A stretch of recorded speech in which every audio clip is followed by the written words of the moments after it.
जैसे ही आप नोटिस करते हो, जितनी जल्दी आप डॉक्टर के पास जाते हैं उतना ही अच्छा है, क्योंकि इनिशियल स्टेज पे अगर डेंटिस्ट आपके दांतों में कैविटी देखता है तो वहाँ पे फिलिंग कर देता है। सो इनिशियली दांत जो है उसका बाहर लेयर जो इनामल जिसको हम कहते हैं वो इन्वॉल्व होता है। अगर उस स्टेज पे डेंटिस्ट के पास आप डिले करते हो तो उसके नीचे जो bulk part of the tooth है which is called as dentine, वो इन्वॉल्व होता है। तो उसमें वो भी काफ़ी तेज़ी से दांत के पार्ट को खा जाता है।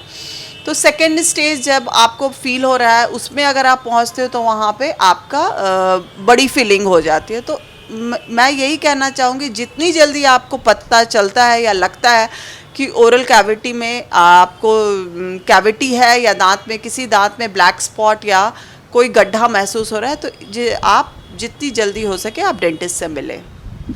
कैविटीज़ जब एक व्यक्ति को होती है तो मैं यहाँ एक ये चीज़ जानना चाहूँगी कि किन लोगों को एक कैविटी का खतरा ज़्यादा रहता है, कैविटी के दांत सड़ने के रिस्क किन लोगों में ज़्यादा नज़र आते हैं?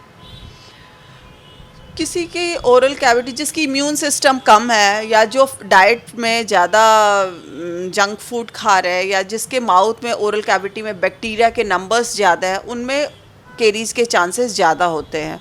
कई सारे बच्चों में भी आप देखोगे जो दूध पीते हैं और दूध के बाद अगर आप पानी नहीं दे रहे हैं तो वहाँ पे भी केरीज की समस्या ज़्यादा होती है।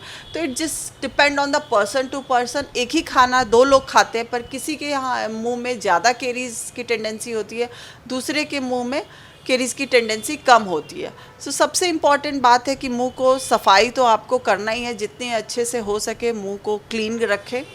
फिर उसके बाद इट जस्ट डिपेंड कि आपके ओरल कैविटी में बैक्टीरिया का कंटेंट ज़्यादा है या कम है। जिसमें ज़्यादा है उसमें केरीज के चांसेस ज़्यादा होंगे।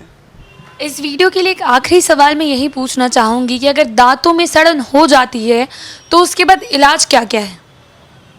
सबसे कॉमन इलाज जो है वो है फिलिंग। उसमें हम नॉर्मली 3-4 तरह के मटेरियल आते हैं, उससे कैविटी पहले तो कीड़े को निकाल देते हैं, निकाल करके उसमें फिलिंग मटेरियल भर दिया जाता है ताकि ये कीड़ा प्रोग्रेस ना कर सके।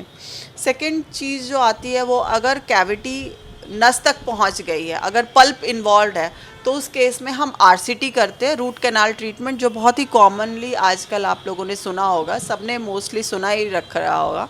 इसमें क्या है कि पल्प नसों को निकालते हैं, निकाल करके अच्छे से क्लीन किया जाता है पल्पल कैनाल को और फिर आर्टिफिशियल नस भरते जो ऑब्चुरेशन कहते हैं और उसके बाद उस पर क्राउन दे दिया जाता है।